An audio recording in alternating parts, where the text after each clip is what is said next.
Hello everyone, here we are. Where are we? We're at Strawberry Grove in Maidenhead. It's a chain of cafes throughout Berkshire and Buckinghamshire. You'll find one here in Maidenhead, one in Marlow and one in Lane End. And I am Genevieve, and sat next to me is little Barney and Anya. Hello. Why are we here? We're live on Instagram. And we are here today because we have some news for you. The news is Anya has written a book, and she is an author of her own book, aren't you, Anya? Yeah. Okay, so this is Anya, I'm Genevieve, and this is Barney. And why we're here is because of Anya's book. She's an author, and how she came to be an author, she used the skills and the techniques that were provided by Author in Me. Now, what is Author in Me? Author in Me is not newly found, a company that's been around for about 4 years. Hector and Mona are the directors and the owners of Author in Me, and they help children and families basically get in touch with their emotions and their feelings by using written language, and children get to express themselves and evolve themselves emotionally, psychologically and physically into writing and the English language. Maybe they'll be international someday very soon, if not already. So let's talk about the book. What we're going to do is, what Anya is going to do is going to read the book to you in a few moments. And I'd like to know, Anya, how did the book come about before you read us the book? You're going to read us the whole book, aren't you? Yeah. So how did, what's that? We've got doggy walkabouts. So tell me about, just first give the audience a bit of a taster of, what the book's about and why. So, the book, No Fireworks Please, is all about... No fireworks, please. That's the name of the book, guys. Perfect. So, it's all about, it's inspired by my own dog, Barney. It was around bonfire night, and I remember fireworks went off. He was scared, he was shivering. I'd never seen him like that. It was so strange how he's normally such a happy and joyful and energetic dog. From seeing that, for him to go, he's so terrified, he's so just like still, he's just shocked.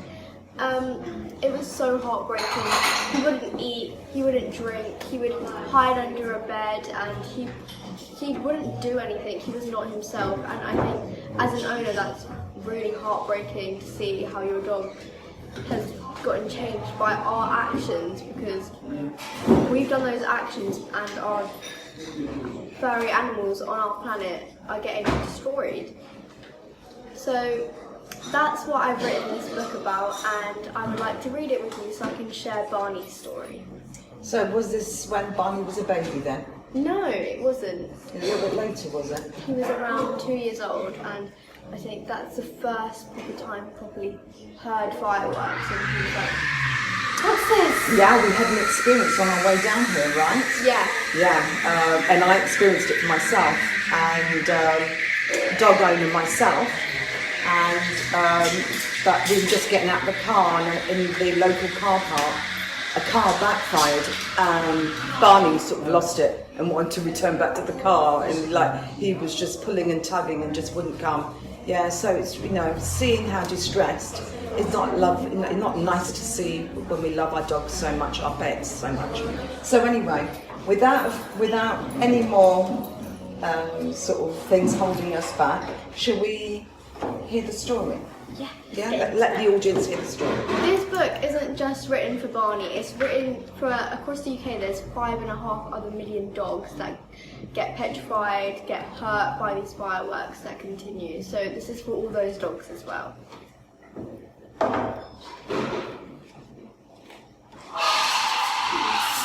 Nice and loud, Anya, so everyone can hear. Yay! It's my birthday today, Maisie screamed from her room. Maisie is my owner. She's like a sister to me, and her birthday is on the 5th of November. As much as I love Maisie, I dread this day, bonfire night, where I hear non-stop loud bangs. With hope in my mind, I muttered, "No fireworks, please," and trusted that this wish would come true. I wanted to enjoy my sister's birthday and didn't want to ruin her big day. As she called me lovingly, I leapt out of my bed and jumped onto hers to cuddle her and wish her a happy, happy birthday with a doggy kiss.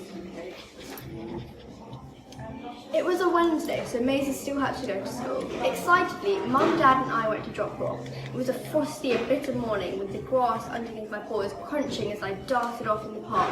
I sniffed among the sleet-covered ice and shrieked when the freezing cold pinched my nose. I enjoyed my morning walk under the crisp and cold sun. Mum and Dad decorated the house while I tried to prepare myself for the evening celebrations. As much as I would try to put on a happy face, the thing is that when the fireworks happen, it just isn't easy for me to be joyful.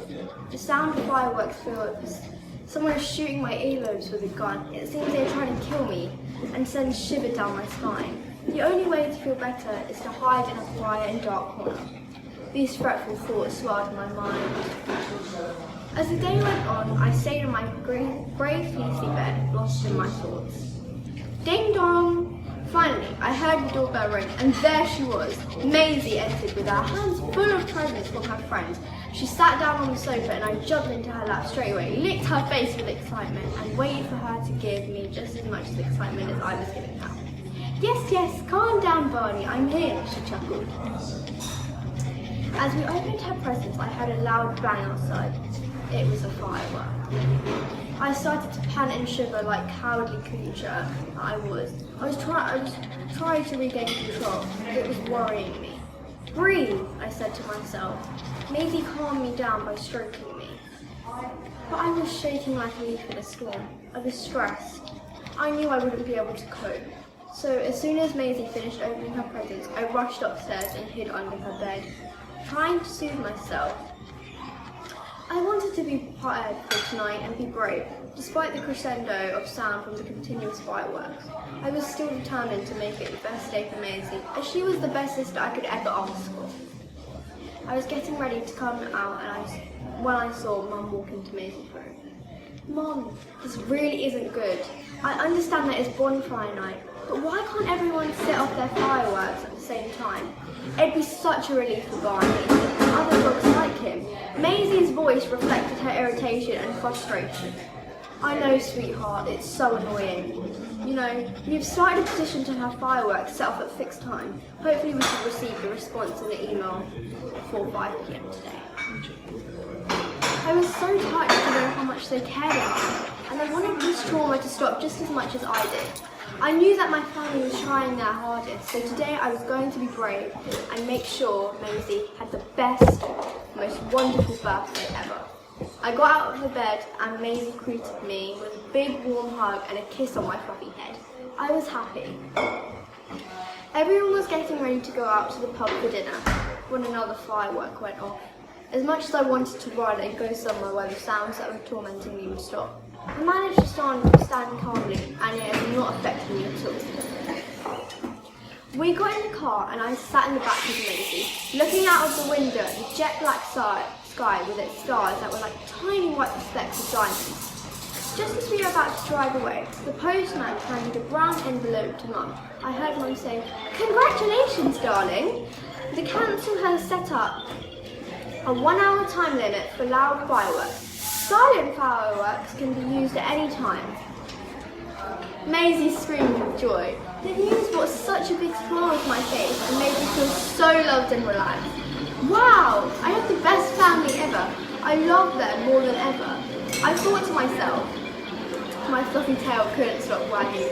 It's the best birthday gift ever. Maisie cheered, clapping her hands. And that is the end. Yay! Well done. Well done, Anya. Well done for reading and letting us know how the story went. So, I wonder if you could just tell us about, in writing the book, what's the message that you're looking to give the audience?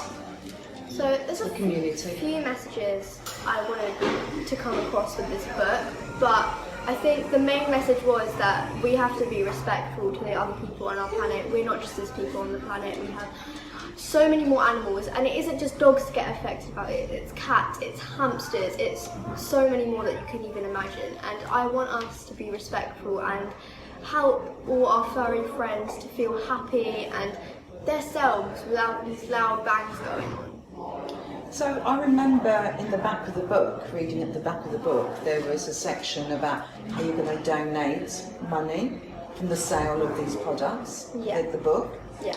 And at the moment we're here in Strawberry Fields in Maidenhead, that wonderful little child, child and parent corner, and they have a book corner, and so you're gonna be able to come and collect the books from Strawberry Fields. So it's a chain of cafes, again, Maidenhead, Marlow and Lane End, and they're going to stock the books there. You can come and look, read them. They're going to be a little series of books here, actually published by the authors and me. So author and me, don't forget, is Hector and Mona. They've designed these books, okay, the series of books. There's books there for colouring and reading and teaching your children vocabulary and expanding their awareness of words and the English language, okay? And you can come to these stores, to these cafes, and you can have a taster of the books. And if you like the book and you want to gift them to members of family, to people in the community, come here, Strawberry Fields, Maidenhead, Marlow or Lane End, and order your book. You can then collect a token to pay for the book, and the book can be delivered to either your home or here in Maidenhead or one of the Strawberry Grove restaurants, cafes. Okay, so that's how you're going to get hold of the book. And so funding from the sale of the book, all proceeds are going to go to your local charity, right, Anya? Yeah, so... Which is it? Stoke and Church Dog Rescue. All the proceeds from this book is going to go to Stoke and Church Dog Rescue. That money is going to help a dog get a new, happy life and live its best life. Perfect. And also, there was another section in the book which sort of describes, how you came to be an author.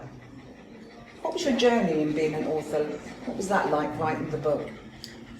So, I think,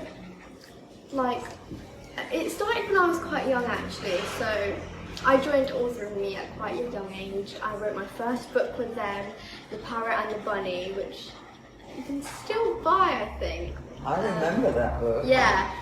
So, yeah, I've been with them for quite a while, and I think last year they did their webinar, AIM Lit Fest. Another one is happening on 4th of December, so come join us then as well. I will be there. So it was there last year, and I was like, I want to write a book for this. I want to help spread awareness about a topic, and I knew I wanted to help spread awareness, which made it easier for me to choose a topic. So that's my topic, and that's why I wrote this book. I remember you years ago getting involved with the courses and the workshops, and writing your first book, and it was fantastic. In watching groups of children from far and wide, travelling some distance to come in and learning the skills of writing and everything, and it helps so much. Writing helps to discharge so many of our limitations that maybe as children and as adults, because even adults can get something out of it, right? How much fun did you have with your parents doing, going through the courses of Author and Me? I had so much fun. They did long-term courses, they did short sessions, and honestly it was so much fun. Each session had something new to bring, and each session I would learn something new, so it was such a good learning experience for me. And now English is one of my favourite subjects. Really? Yeah, so I think Fabulous. that's maybe added something to it. Yeah. So I suppose if you're talking about your peers and children older and a bit younger than you, okay, what would the message be about, what you got out of writing this book? We know what the message is, to say, to help improve the quality of the animals, our pets here, you know, in our homes and things. We got that message right about looking after their welfare, and that not just us but people in the community can help improve the quality, the psychological quality of our animals, our pets in our homes. But what's the message in writing for the community, for your peers, for, you know, people a bit older or younger than you? What's the message? I think like it could be on how to help your dog. Say if a firework does go off, oh, he's back. Hello, Barney. Star of the show. I think like if you do have an animal and they get scared of fireworks, I think if one does go off, make sure you comfort them. Just if they want to be comforted, comfort them. Don't say something's happened, because then they'll be like, I have something to worry about. But in reality, they don't. We need them to be relaxed and we need them to be chill, okay? We want them to be as happy as they possibly can. And if they go and hide, let them hide. Don't disturb them. They know how to calm themselves down as well. Okay. Any other messages?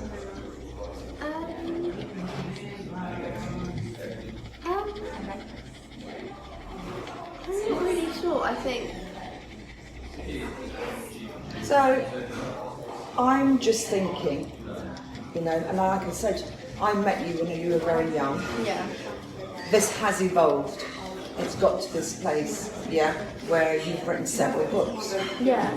Yeah. So what was that journey like? You know, because this is what we're trying to get out. You know, this came about because you evolved. Yeah. Yeah, you evolved from not feeling confident in writing, a bit nervous about, you know, experimenting with writing and writing stories.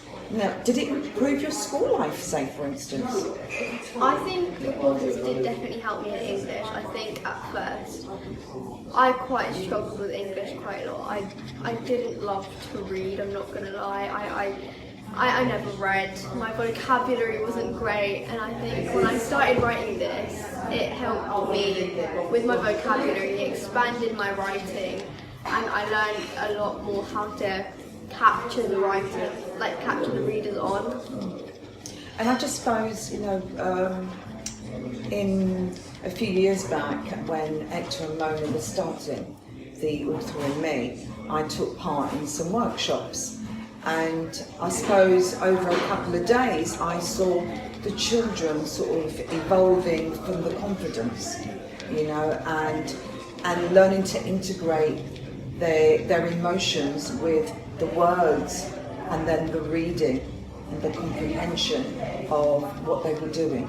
Yeah. And so I suppose I'm asking, you know, have you seen yourself, you know, have you seen yourself evolving, and where are you going to take that evolution of the growth of becoming an author, writing your books? Where are you going to use it in your life? Well, I think that I'm definitely like going to use it in life, because I want to do something in English. I feel like I really enjoy it. I feel like it's a bit of a part of me because I love writing those books, and I have another one coming up actually. I'm writing another one, so that'll be fun. And I don't know, I just feel like it makes me feel confident in myself, and it makes me like be in my own creative bubble. Like I can just block out everything, I can write and just be myself. Okay, good. And I think that's what Author and Me brings actually. Throughout the courses, I feel like they have made me confident with my writing. They made me confident in myself, like along with my writing. So I think that's a really good plus. Yeah, and for any young, inspiring sort of youngsters, children, grown-ups even, young teenagers. You know, if you're a family, you're a child, you're a young teenager, a young adolescent, I suppose, you know, involving yourself in reading and writing can only enhance the quality of your life, right? Yeah, I definitely think so. Okay. So, listen guys, I hope you've enjoyed joining us on being here today at Strawberry Grove. If don't no, please remember, not if, please remember that these books are not just for a young child, they're for a young family, for, you know, grandparents to have at home, for children to have reading libraries, in cafes, in, you know, sports centres. These books can be found anywhere and used anywhere in, you know, long journeys. Come and find these books. You can get in contact with Author in Me, or you can find these books at Strawberry Grove. Okay. You can also find them on Amazon, AIM Story Lab, and they're also available on Kindle as an ebook. Okay. So we're going to sign out. Thank you if you've listened this far and you've listened to the story, you heard Anya's story, and Barney's just over here. I'm going to just get him in. There we go. Barney. Come Barney. So I'd like to say, on behalf of Author in Me, I'm Genevieve Feasy, trauma psychotherapist. This is Anya, and this is her book, all about Barney. Yeah. Thank you very much, everyone. Thank you. Have a great afternoon. Bye-bye.